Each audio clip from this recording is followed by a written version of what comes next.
Assalamualaikum warahmatullahi wabarakatuh. Nama saya Subhan Farhani Hidayat akan menjelaskan bab 5 pengambilan resiko. Definisi resiko: yang pertama, ketidakpastian; yang kedua, konsekuensi yang memunculkan dampak yang merugikan; yang ketiga, resiko dan pengambilan keputusan bisnis; yang keempat, hubungan antara risiko, rezeki, dan rezeki.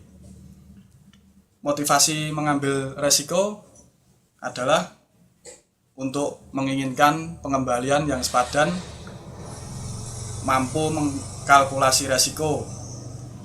Yang kedua, kepepet, yaitu tidak mampu mengkalkulasi resiko atau tidak tahu resiko yang dihadapi. Jenis-jenis resiko dalam bisnis: resiko murni. Yang pertama, resiko kehilangan atau rusaknya aset yang dimiliki perusahaan. Yang kedua, kecelakaan kerja. Yang ketiga, resiko akibat tuntunan hukum. Yang keempat, resiko operasional lainnya. Yang kelima, bencana alam. Resiko yang kedua, resiko spekulatif, yaitu resiko perubahan harga input, perubahan harga output. Perubahan harga input yaitu harga kulak, dan harga output adalah harga untuk menjual barang. Yang kedua, resiko kredit. Resiko kredit ialah resiko untuk dari bebas jaminan. Bentuk kerugian akibat resiko: yang pertama, kerugian langsung. Kerugian langsung itu dampaknya langsung terjadi dan ditanggung sendiri. Yang kedua, kerugian tidak langsung. Kemungkinan kerugiannya ditanggung dari sales yang gagal diterima. Munculnya biaya operasional tambahan. Yang ketiga, kesempatan investasi yang hilang. Terus kerugian-kerugian lainnya. Bagaimana mengkalkulasi resiko? Yang pertama, menentukan seberapa sering resiko tersebut terjadi. Yang kedua, menentukan dampak yang timbul dari resiko yang terjadi. Yang ketiga, menghitung kemungkinan prediksi kerugian dengan formula frekuensi kali dampak.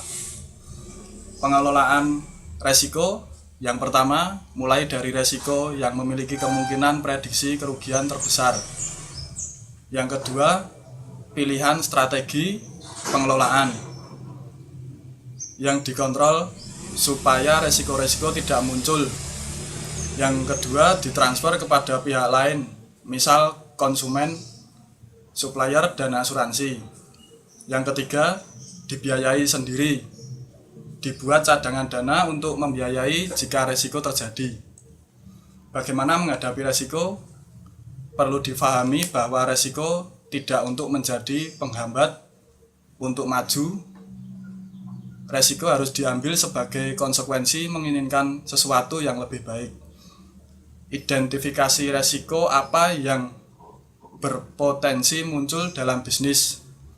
Yang ketiga, identifikasi seberapa sering resiko tersebut muncul atau terjadi.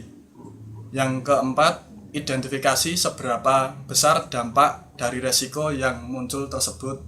Yang kelima, menyiapkan langkah-langkah mitigasi resiko hanya pada resiko yang dominan atau diprioritaskan.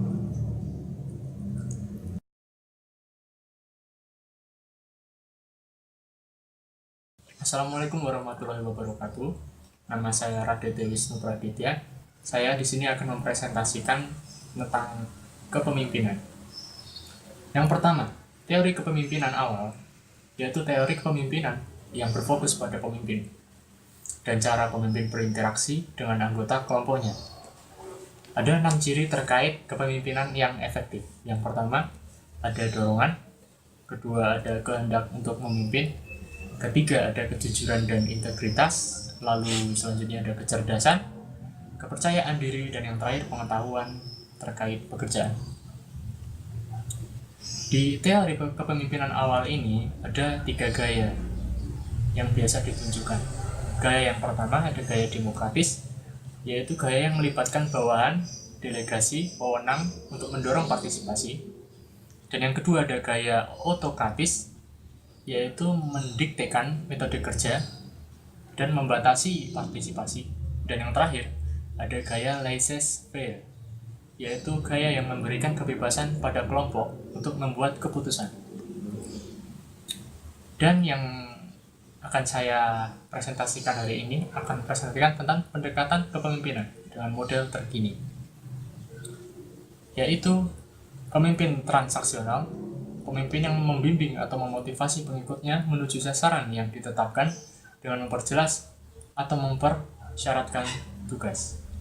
Lalu ada pemimpin yang transformasional, yaitu pemimpin yang memberi inspirasi untuk bertindak melebihi kepentingan pribadi demi organisasi. Dan ada pemimpin karismatis, yaitu pemimpin yang antusias, percaya diri dan kepribadian, dan tindakannya mempengaruhi orang untuk berperilaku dengan cara tertentu. Lalu ada pemimpin visioner, pemimpin yang melampaui karisma karena kemampuannya menciptakan dan menyatakan visi dan realisasinya, layak dipercaya dan menarik mengenai masa depan. Dengan pendekatan metode terkini ini, ada 4 poin, yaitu yang pertama, pemimpin tim adalah penghubung dengan pihak luar. Yang kedua, pemimpin tim adalah penyelesai masalah.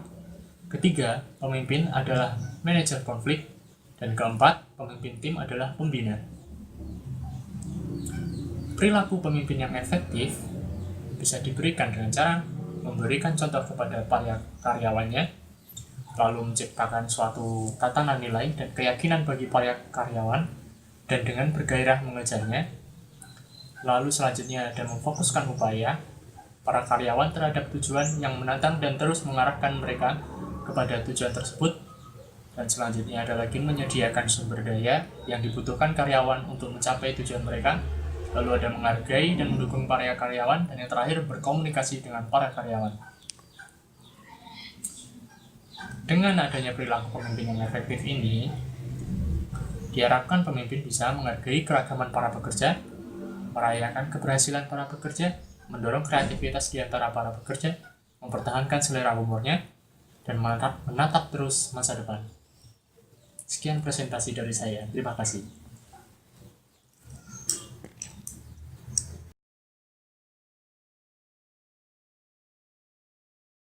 Assalamualaikum warahmatullahi wabarakatuh. Nama saya Raditya Wisnu Praditya.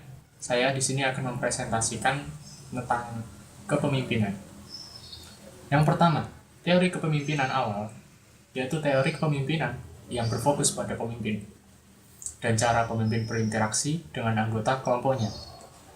Ada 6 ciri terkait kepemimpinan yang efektif. Yang pertama, ada dorongan. Kedua, ada kehendak untuk memimpin. Ketiga, ada kejujuran dan integritas. Lalu selanjutnya ada kecerdasan, kepercayaan diri, dan yang terakhir pengetahuan terkait pekerjaan. Di teori kepemimpinan awal ini ada 3 gaya yang biasa ditunjukkan. Gaya yang pertama ada gaya demokratis, yaitu gaya yang melibatkan bawahan, delegasi, wewenang untuk mendorong partisipasi. Dan yang kedua ada gaya autokratis, yaitu mendiktekan metode kerja dan membatasi partisipasi. Dan yang terakhir ada gaya laissez-faire, yaitu gaya yang memberikan kebebasan pada kelompok untuk membuat keputusan. Dan yang akan saya presentasikan hari ini akan presentasikan tentang pendekatan kepemimpinan dengan model terkini, yaitu pemimpin transaksional, pemimpin yang membimbing atau memotivasi pengikutnya menuju sasaran yang ditetapkan dengan memperjelas atau mempersyaratkan tugas. Lalu ada pemimpin yang transformasional, yaitu pemimpin yang memberi inspirasi untuk bertindak melebihi kepentingan pribadi demi organisasi. Dan ada pemimpin karismatis, yaitu pemimpin yang antusias, percaya diri dan kepribadian, dan tindakannya mempengaruhi orang untuk berperilaku dengan cara tertentu. Lalu ada pemimpin visioner, pemimpin yang melampaui karisma karena kemampuannya menciptakan dan menyatakan visi dan realisasinya, layak dipercaya dan menarik mengenai masa depan. Dengan pendekatan metode terpilih ini, ada 4 poin, yaitu yang pertama, pemimpin tim adalah penghubung dengan pihak luar. Yang kedua, pemimpin tim adalah penyelesai masalah. Ketiga, pemimpin adalah manajer konflik. Dan keempat, pemimpin tim adalah pembina. Perilaku pemimpin yang efektif bisa diberikan dengan cara memberikan contoh kepada para karyawannya, lalu menciptakan suatu tatanan nilai dan keyakinan bagi para karyawan, dan dengan bergairah mengejarnya. Lalu selanjutnya ada memfokuskan upaya para karyawan terhadap tujuan yang menantang dan terus mengarahkan mereka kepada tujuan tersebut. Dan selanjutnya ada lagi menyediakan sumber daya yang dibutuhkan karyawan untuk mencapai tujuan mereka. Lalu ada menghargai dan mendukung para karyawan, dan yang terakhir berkomunikasi dengan para karyawan. Dengan adanya perilaku pemimpin yang efektif ini, diharapkan pemimpin bisa menghargai keragaman para pekerja, merayakan keberhasilan para pekerja, mendorong kreativitas di antara para pekerja, mempertahankan selera humornya, dan menatap terus masa depan. Sekian presentasi dari saya. Terima kasih.